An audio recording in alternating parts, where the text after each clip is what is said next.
देखो हम तुमको बोले थे कि नेक्स्ट क्लास करने से पहले तुमको गोल्डन रूल पूरा अच्छे से याद रहना चाहिए, ठीक है। तो अभी तक तो मेरे हिसाब से तुम गोल्डन रूल कर ही लिया होगा। ये गोल्डन रूल मैंने लिख के रखा है, ये गोल्डन रूल मेरे को चाहिए। तो जनरल एंट्री करने से पहले जो लास्ट क्लास में कराए थे वो तुमको रिकैप तो कर ही लिया होगा। स्टार्ट करते हैं। देखो अगर हम बोले example number 1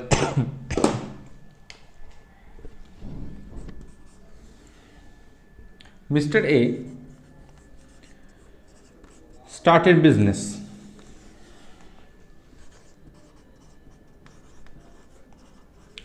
with rupees 1 lakh. 1 lakh रुपए से मिस्टर ए जो है वो बिजनेस स्टार्ट किया है। तो तुमको याद होगा कि मिस्टर ए का जो बिजनेस है वो 1 लाख रुपए से जो बिजनेस स्टार्ट किया है। तो हम लास्ट क्लास में तुमको बताए थे कि बिजनेस अलग होता है और बिजनेस का मालिक अलग होता है, क्योंकि इन दोनों के बीच सेपरेट लीगल एंटिटी रहता है। तो सेपरेट लीगल एंटिटी के बीच बिजनेस अलग है, बिजनेस का मालिक अलग है, मतलब मिस्टर ए अलग इंसान है और बिजनेस अलग है। हम लोग कौन है? हम लोग बिजनेस है। हम लोगों को स्टार्ट कर रहा है। कौन स्टार्ट कर रहा है? Mister A. तो मिस्टर ए अगर मेरे को स्टार्ट करना चाहता है तो मिस्टर ए मेरे को कितना रुपया देगा? पहले 1 लाख रुपया दे रहा है, मतलब क्योंकि बिना पैसा को तो बिजनेस स्टार्ट हो नहीं सकता। तो मुझे कितना रुपया दिया? 1 लाख। मेरे पास पैसा आ रहा है, कैश आ रहा है। तो कैश आ रहा है मेरे पास। देखो कैश कौन सा अकाउंट हो सकता है? क्या वो पर्सनल अकाउंट हो सकता है? नहीं। क्यों नहीं? क्योंकि कैश जो है वो किसी का नाम नहीं होता, तो कैश जो है वो पर्सनल अकाउंट नहीं हो सकता। ओके, तो अगर पर्सनल अकाउंट नहीं है तो वो कौन सा अकाउंट है? क्या वो रियल हो सकता है? हाँ, रियल तो है। क्यों रियल है? क्योंकि कैश हम लोग 1 साल से ज़्यादा यूज़ कर सकते हैं, कोई दिक्कत नहीं है इसमें। नॉमिनल हो नहीं सकता क्योंकि नॉमिनल में तो एक्सपेंस और इनकम है, और मेरा मालिक अभी मेरे को पैसा दे रहा है। एक तरीका से ये सोचो कि मालिक, हम लोग तो बिजनेस हैं, तो मालिक मुझे 1 लाख रुपया उधार दे रहा है। ऐसे सोचो, मालिक मुझे 1 लाख रुपया उधार दे रहा है तो मुझे 1 लाख रुपया मिल रहा है, ठीक है। तो कैश जो पैसा आ रहा है मेरे हाथ में वो रियल अकाउंट होता है। तो अब ये सोचना है कि कैश मेरे पास कम्स इन है या गोज आउट है। कैश तो मेरे पास आ रहा है, तो ये क्या हो गया? Comes in. और कम्स इन मतलब पैसा आया। तो कैश क्या आया? डेबिट। जो आ रहा है उसे डेबिट करना है, तो कैश अकाउंट जो है वो डेबिट। अच्छा फॉर्मेट हम लोग बाद में देख लेंगे कैसे है, पहले जनरल एंट्री करना तो सीखे। जनरल एंट्री कर लेंगे, फॉर्मेट में बैठाना तो 10 सेकंड का काम है, कोई दिक्कत नहीं। पहले जनरल एंट्री करना सीखते हैं। कैश अकाउंट डेबिट, कितना रुपया है मेरे पास? मालिक मुझे कितना रुपया दिया? 1 लाख। जैसे हम लिख रहे हैं वैसे लिखोगे। कैश अकाउंट डेबिट टू, याद करो फर्स्ट क्लास, अगर मालिक मुझे पैसा देता है तो उसे हम लोग कैपिटल बोलते हैं। फर्स्ट क्लास जाके देखना, अगर मालिक बिजनेसमैन बिजनेस को पैसा देता है तो उसे बिजनेस कैपिटल बोलता है। और मालिक का पक्का बात है वो नाम होगा। मिस्टर ए नाम है किसी का, तो मिस्टर ए कौन सा अकाउंट हो गया है? Personal account. अब मिस्टर ए जो पर्सनल अकाउंट है, तो मिस्टर ए देखना है कि वो रिसीवर है या गिवर है। कौन है? मिस्टर ए तो मुझे पैसा दे रहा है, तो वो क्या हो गया है? गिवर। यानी कि to capital account 1 lakh. To capital account 1 lakh. ऐसा करके तुम्हें जनरल एंट्री करना है। सबसे पहले तुम्हें यह सोचना है कि कौन सा अकाउंट है और वो किस में बिलोंग करेगा। जिसमें बिलोंग करेगा उसके बाद तुमको ये गोल्डन रूल देखना है कि उसके अकॉर्डिंग वो डेबिट होगा या क्रेडिट होगा, ठीक है। Number 2, purchase goods for ₹50,000। Purchase goods for ₹50,000, 50,000 रुपया में मैंने सामान खरीदा। अब देखो यहाँ पे ऐसा कुछ बोल नहीं रहा है कि मैंने पैसा दे के सामान खरीदा या फिर मैंने उधार में सामान खरीदा, बस बोल रहा है कि मैंने सामान खरीदा 50,000 रुपया दे के। पॉइंट टू बी नोटेड, अगर मुझे किसी का नाम नहीं बोला है, नाम नहीं बोला है यहाँ पे किसी का, तो हम ये मानेंगे कि मैं पैसा दे के सामान खरीद रहा हूँ, ठीक है, पैसा दे के सामान खरीदे। और यहाँ पे क्या लिखा हुआ है, परचेज गुड्स। अब याद करो फर्स्ट क्लास में हम तुमको बोले थे कि गुड्स के केस में अगर हम परचेज करते हैं गुड्स तो हम लोग परचेज वर्ड यूज करेंगे, और गुड्स अगर सेल कर रहे हैं तो हम लोग सेल वर्ड यूज करेंगे, ठीक है। तो यहाँ पे हम लोग क्या वर्ड यूज कर रहे हैं, परचेज। मैंने गुड्स खरीदा, तो गुड्स मतलब क्या होता है, जो मैंने सामान बेचने के लिए खरीदा, तो बेचने के लिए मैं खरीदा तो परचेज गुड्स है। गुड्स अगर परचेज कर रहे हो तो परचेज अकाउंट यूज करेगा। और परचेज जो है, परचेज वो एक एक्सपेंस है, क्योंकि मैं वो सामान बेचने के लिए खरीद रहा हूँ, वो मेरे सामान नहीं है, वो मैं उसको यूज नहीं करूंगा। जो हमको ये सोचने का जरूरत पड़ेगा कि वो 1 साल से ज्यादा यूज कर सकते हैं कि नहीं, ऐसा नहीं सोचना है। क्यों नहीं सोचना है, क्योंकि मैं उसे बेचने के लिए खरीद रहा हूं, ये एक्सपेंस की तरह ट्रीट होता है, तो ये एक्सपेंस है मेरा, ठीक है। परचेज गुड्स है, कौन सा वर्ड यूज करेंगे हम लोग, परचेज। और परचेज हमारा क्या होता है, नॉमिनल अकाउंट, और ये एक्सपेंस होता है।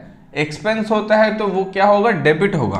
तो इसे हम लोग कैसे लिखेंगे, purchase account debit, purchase account debit. और बोला नहीं है कि मैंने उधार में खरीदा है या फिर किसी का नाम नहीं दिया है, तो यहाँ पे हम लोग ये मानेंगे कि हम लोग पैसा देके खरीदे हैं।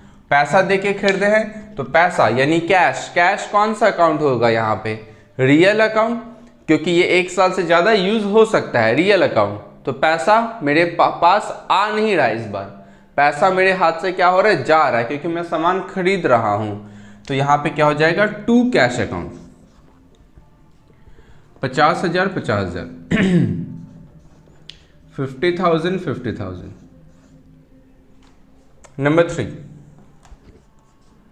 नंबर थ्री लिखिएगा, purchase goods from B, purchase goods from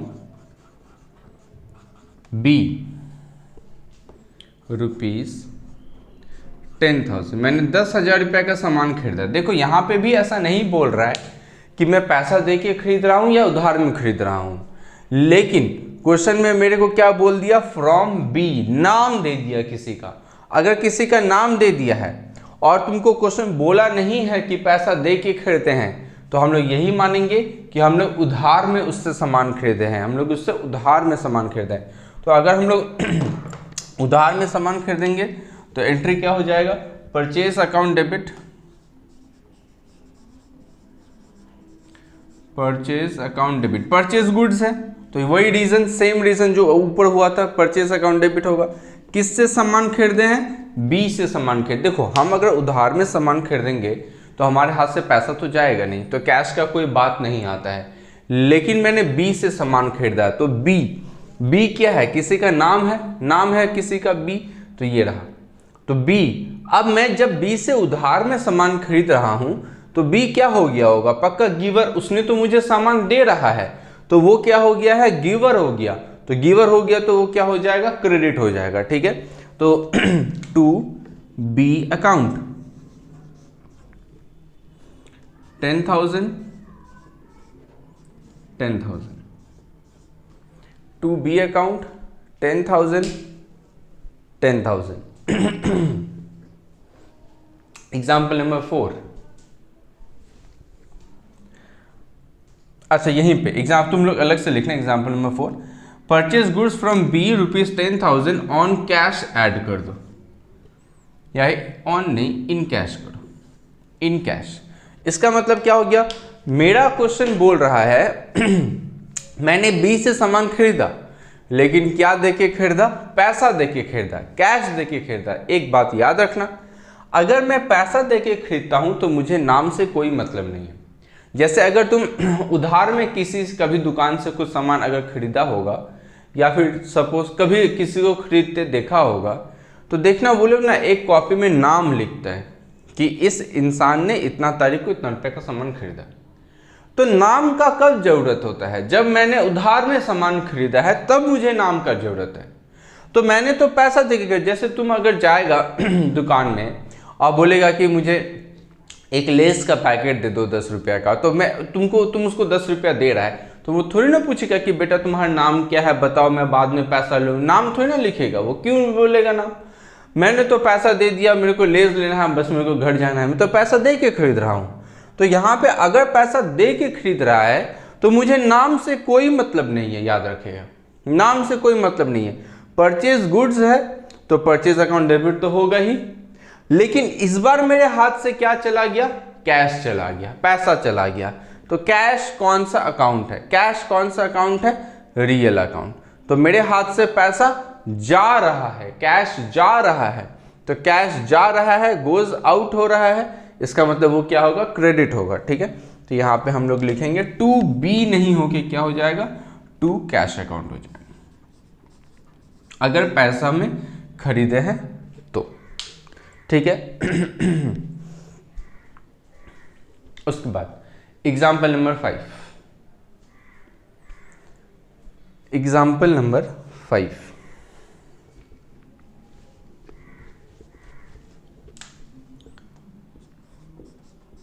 purchase furniture ₹10,000। 10,000 का मैंने फर्नीचर खरीदा। अब सोचो 10,000 का अगर तुमने फर्नीचर खरीदे हो, क्या खरीदे हो? फर्नीचर। अब यहाँ तुम पर देखो, गलती बहुत जन क्या करता है, परचेज वर्ड दिखा ना, वो परचेज अकाउंट डेबिट लगाने लगेगा। गलत कर रहा है भाई। परचेज अकाउंट देख के तुमको परचेज डेबिट थोड़ी ना करना है। परचेज कब आता है? जब तुम गुड्स परचेज करता है तभी परचेज अकाउंट डेबिट होता है।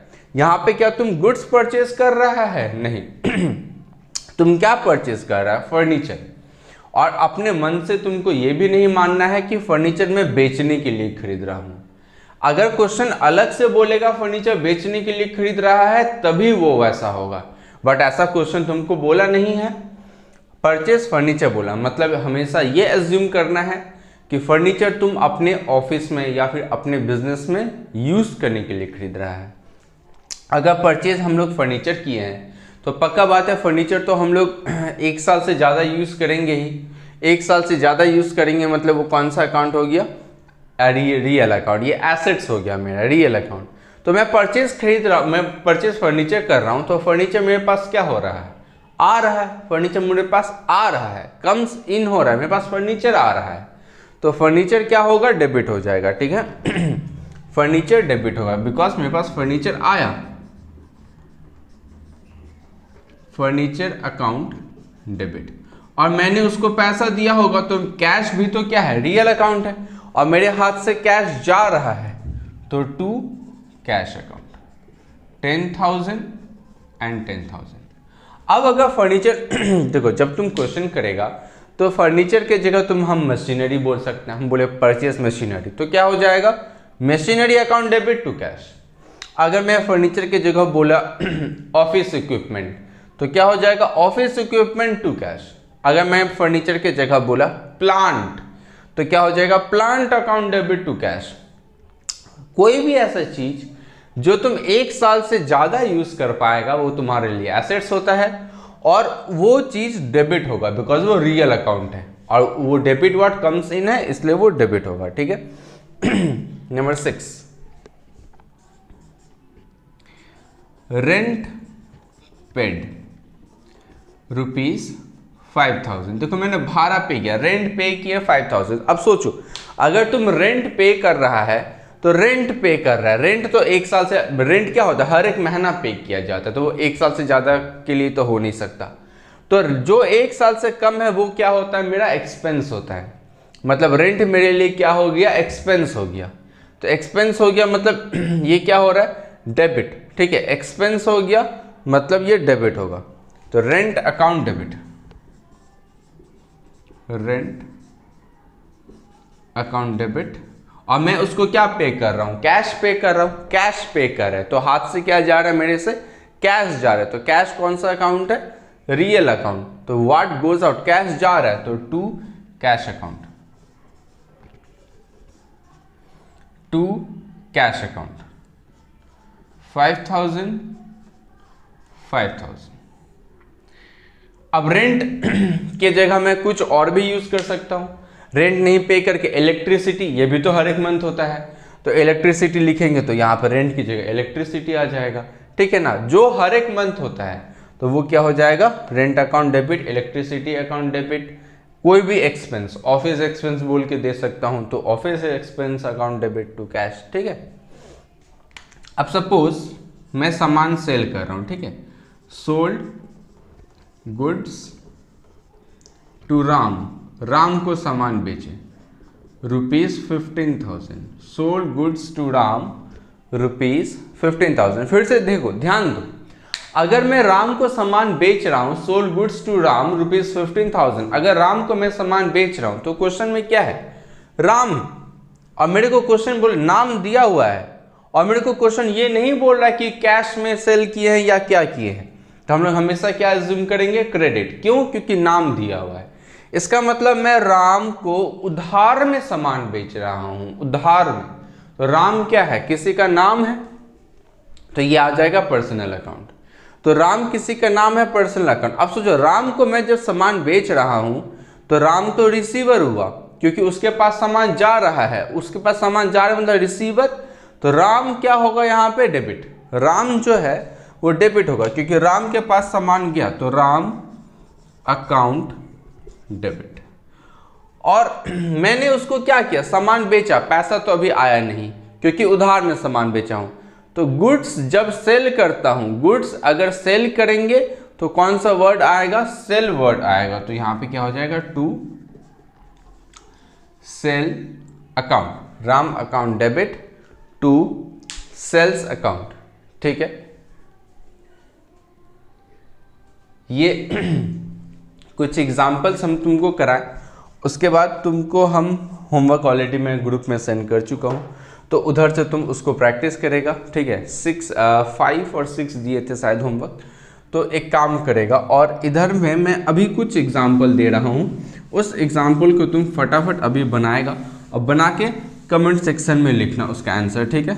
कमेंट सेक्शन में उसका आंसर लिखना कि क्या होगा, ठीक। चलो, अब हम ऐसे बोलते हैं,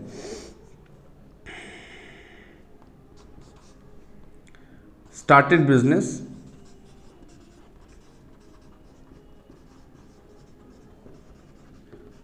with ₹5 lakh, ये number 1। Number 2, purchase goods for ₹2 lakh from Shyam on credit, मतलब उधार में सामान खरीदा। Number 3, paid electricity bill